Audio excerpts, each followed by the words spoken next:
That evening, I was welcomed in a way I hadn't expected. The house was quiet, and neither my wife, Helen, nor my children were in sight. Helen and I, Mike Lewis, have been married for 11 years. Seeing how quiet the house was, I noticed a note on the table. Mike, I'm sorry I can't tell you this in person, but I'm too much of a coward to face you. I've met someone else and fallen in love. The kids are with me, and they're safe. The divorce papers are in the envelope under this note. As you can see, I'm not asking for anything. Helen. Needless to say, within minutes, my day and my life fell apart. I stormed around the kitchen, cursing as I looked through the divorce papers, and finally collapsed into a chair. Helen was leaving me the house and all our money, taking only clothes for herself and the kids, plus their toys. The point that really made me angry was the last one. Helen wanted me to sign the papers allowing her new man to adopt my children, as if that was ever going to happen. At least I learned who Helen left me for, Henry Carslake. I called my soon-to-be ex-wife. Hello, Mike. To hell with hello, Mike. What the hell is going on, Helen? As I already said in my note, I met someone else and fell in love with him. Yeah, sure. Nobody just leaves a marriage and sleeps with a guy out of the blue. At least this tells me you two have been having sex. I just hope it wasn't in our bed. No. Please stop swearing and behave civilly, Helen replied. Civilly? To hell with civility, you traitor. You can get your divorce and stay with that jerk, but I'm not giving my kids up for adoption. Tell Mr. Big Shot he can go to hell. I slammed the phone down. After taking a shower and changing clothes, I went out to grab a bite to eat, as cooking in my mood wasn't an option. The food was decent, and afterward, I decided to stop by a bar and have a few drinks. Considering that today had been a total disaster, I figured I deserved it. The man my wife left me for was the owner of the construction company, Carslake. I had done some work for his company in the past, but now everything was about to change. At the bar, I was spotted by my friend, Paul. I don't see you here often, Mike. Did you manage to escape the family for the evening? Something like that, Paul. I came home to an empty house and a packet of divorce papers. Helen is divorcing you? Damn, I didn't see that coming. Neither did I, Paul. Neither did I. She moved in with Henry Carslake. What? You mean Henry Carslake from Carslake Construction? Yeah, that's the one. I guess she fell in love with him. What are you going to do, Mike? I'll give her the divorce. She doesn't want anything from me, so I'll sign the papers and be rid of her. There was another form she wanted me to sign, but I already threw it in the trash. What form? Paul asked. She wants me to give up the kids for adoption to him. That's never going to happen in this lifetime. Paul shook his head in disgust. One thing's for sure, Carslake can kiss my ass. I was supposed to start working for him on Monday. Screw that, I'll find another job. I signed the divorce papers. The adoption form for my kids ended up in the trash where it belonged. Helen tried to plead with me, but I didn't give in. In the end, she gave up. At the time of the divorce, Chloe was 10 and Lee was 8 years old. I wanted to get revenge on Carslake, but I didn't want to end up in jail because of it. I never showed up for work on Monday, and strangely, no one followed up to make me complete the job. Part of my revenge on Carslake happened without me even having to do anything. It came about as a result of my conversation with Paul. When word got out about what happened, most local contractors refused to work with Carslake Construction. They realized he had wronged me and, as payback, refused to take on his projects. Of course, old Henry found other contractors, but they were cowboys and the quality of work suffered. A few times, I was asked to provide quotes for jobs, but when I found out it was for Carslake, I didn't even bother sending the quotes. 6 months later, my divorce was finalized. 3 months after that, Helen and the jerk got married. I took the kids for a week while they went on their honeymoon. I didn't do it to help them. I just figured a week was better than the weekends I was getting now. What really pissed me off was a question from my daughter, Chloe. Dad, why did you send us to live with Mom and Henry? What? I didn't send you. Your mother took you because she doesn't love me anymore. If it were up to me, you could have stayed here, I replied, assuring Chloe that this wasn't my decision. I was planning to have a talk with Helen about it. When Helen rang the doorbell to pick up the kids, she came in all tanned and smiling. Her smile vanished when I started talking to her. Stop lying and talking nonsense, Helen. From now on, tell the kids the truth. If you don't, I will. They now know that I never asked you to take them. If I could, I would fight for custody tomorrow. Helen left in anger. Life as a single man felt strange after being married for so long. Some of my friends tried to set me up on dates, but honestly, I wasn't in the mood to meet anyone. I wanted sex, but not the dating part. Little did I know, my life was about to change again. My neighbors were Gary and Emily. They moved in right after Helen left me. Their house was a good deal for them since it needed a lot of work. Emily worked as a secretary, and Gary had recently left the army. We got along well, and they seemed like a nice couple. When we ran into each other, they would chat with me. The tragedy struck when Gary collapsed at work. Paramedics and a doctor arrived within 10 minutes. Gary was pronounced dead at the scene. The autopsy revealed that he had died from a subdural hematoma. Emily was devastated and left all alone. I offered her my friendship and support. Gary's parents had passed away, and Emily's parents were on vacation in Europe. Not wanting to leave her alone, I walked her to my house and poured us both a drink. I listened as Emily cried and talked about her future plans. Eventually, she broke down and fell asleep on my couch. I covered her with a blanket and slept in the armchair, just in case she woke up during the night. The next morning, Emily was leaving just as Helen was dropping off the kids. "Glad to see you're not wasting any time, Mike," Helen said. "Stop it, Helen. The poor woman just lost her husband." Helen looked at me, then turned to talk to the kids. Later that day, I explained to them why Emily was leaving the house. Chloe looked sad, and I don't think Lee fully understood what was going on. Emily asked me to attend Gary's funeral, which I did. In the UK, all mortgage loans must be insured, and luckily, Emily wouldn't be left without means to live. It was small comfort, considering she had lost her husband.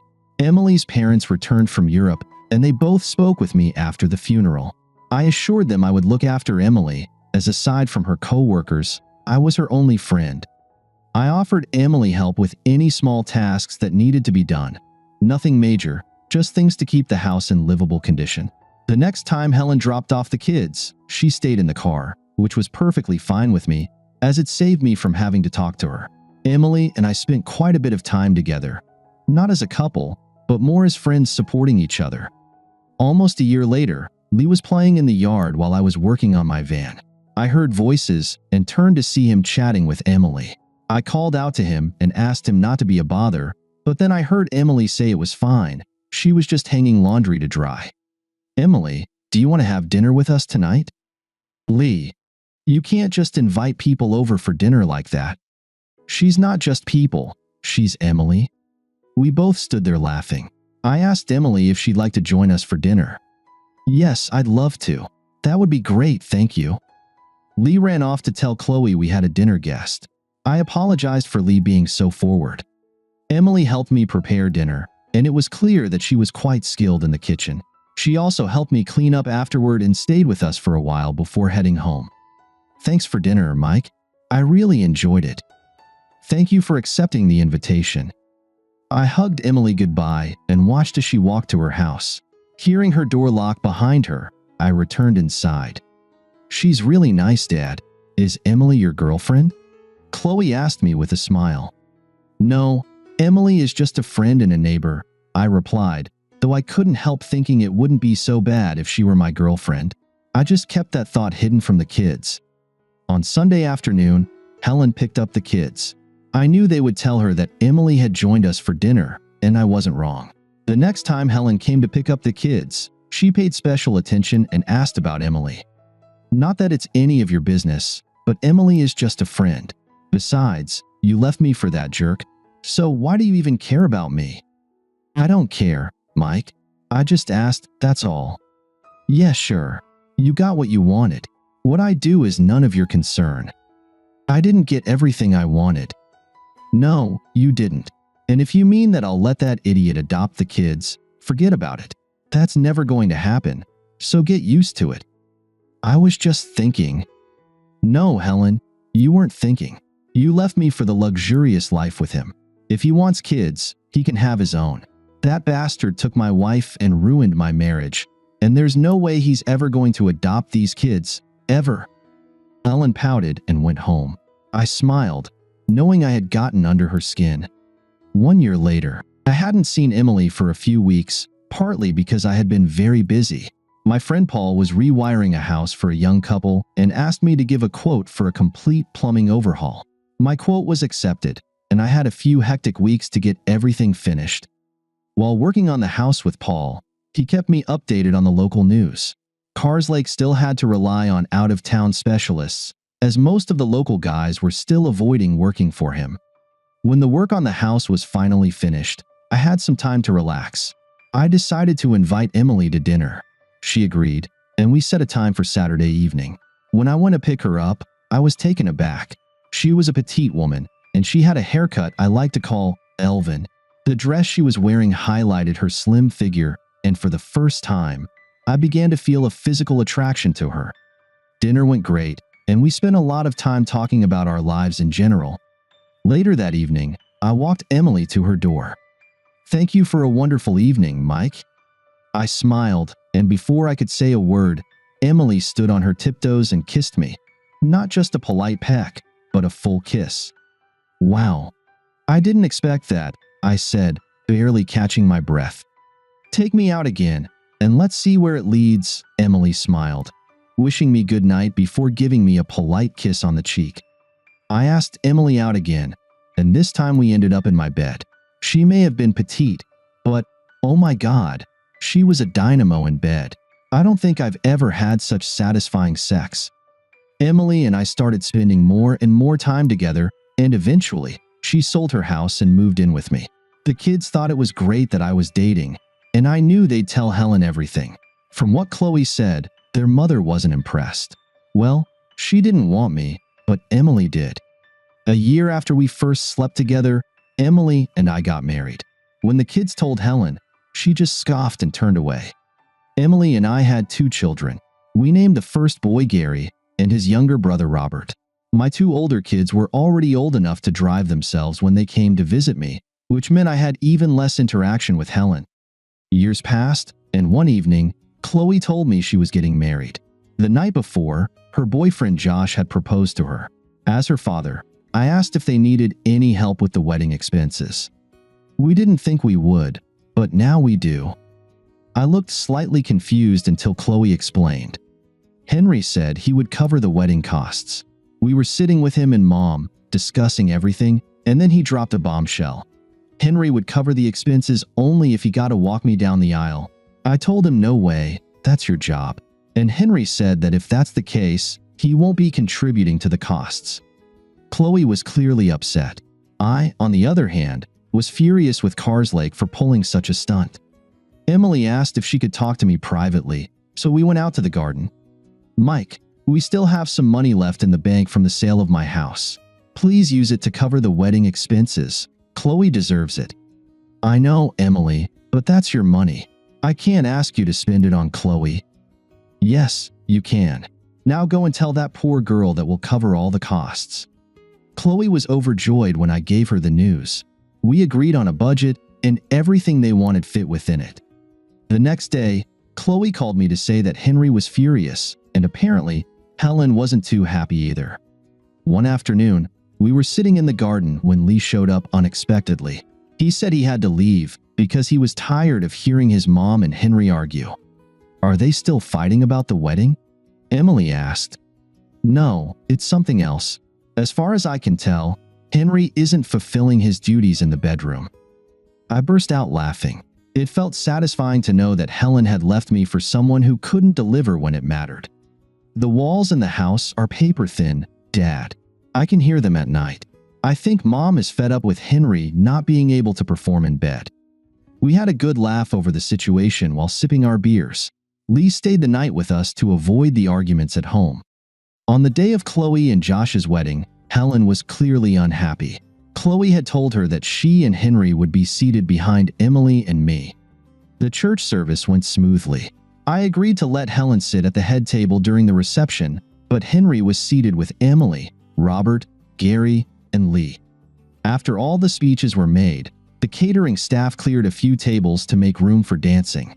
Josh and Chloe began the first dance, and then Emily and I, as well as Helen and Henry, joined in. Later in the evening, we stood by the bar, while Gary and Robert were sitting with one of Chloe's bridesmaids and her kids. Lee asked Emily if she wanted to dance, and I smiled and said, "Go ahead." Helen took the opportunity to approach me. It was clear she had been drinking, and I knew this wouldn't end well. Look at them together. She looks young enough to be Lee's girlfriend. Even though Emily was the mother of 2 boys, she still looked just as she did the day I met her. Helen, on the other hand, hadn't aged well and had gained weight. Her dress had a low cut in the back, showing off a few rolls of fat.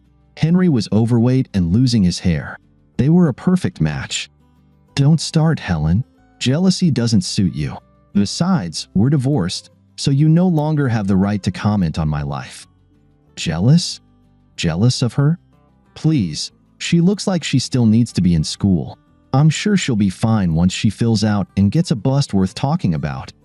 Don't talk about my wife like that. For your information, Emily is more of a woman than you ever were. Helen looked at me in shock. Ask yourself, Helen, when was the last time you had good sex? Actually, when was the last time you had sex at all? I paused for a moment. Well, I had amazing sex last night, and you know what? I might have even more amazing sex tonight. Helen stood there, stunned, as Henry joined us. You see, Helen, when you left me, you thought you were trading up for something better. Maybe that was true, or maybe it wasn't. As for me, I just moved on. I have my own life now, a wife who loves me for who I am, 2 wonderful children in addition to the 2 I already had. Life is as good as it could possibly be for me. Can you say the same? I walked away, leaving the 2 of them standing there like goldfish out of water. Emily and I danced to the slow music, while Lee was pulled onto the dance floor by one of the bridesmaids. What was that at the bar? Emily whispered as we danced. Kiss me, and I'll tell you later. We kissed, and I knew Helen was watching us. When we broke the kiss, I smiled at Helen. She turned away and ordered another drink. Oh yes, I had definitely moved on. Looking at what I had then and what I have now, I'd say I traded up too. Thank you for listening until the end.